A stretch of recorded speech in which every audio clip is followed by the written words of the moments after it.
Sa paanan ng mga bundok ng Norzagaray, may isang simpleng lugar na unti-unting nakikilala ng mga mahilig sa kalikasan. Ito ang 4A Reyes Resort, isang riverside getaway na nagbibigay ng pahinga mula sa ingay at bilis ng buhay sa lungsod. Hindi ito isang engrandeng resort na puno ng malalaking swimming pool. Sa halip, ang tunay nitong yaman ay ang malinaw na tubig ng ilog, sariwang hangin, at tahimik na kapaligiran na napapaligiran ng luntiang kalikasan.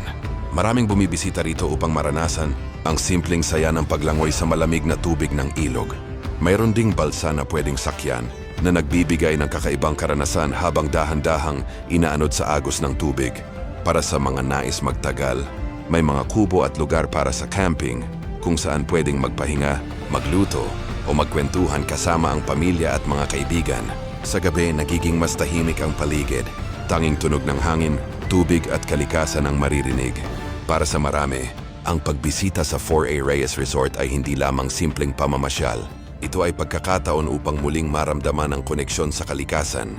At sa isang lugar tulad ng Norzagaray, kung saan ang mga ilog at bundok ay patuloy na nagbibigay ng buhay at ganda sa kapaligiran, ang mga simpleng destinasyon tulad ng 4A Reyes Resort ay nagpapaalala sa atin kung gaano kahalaga ang kalikasan na ating pinapangalagaan.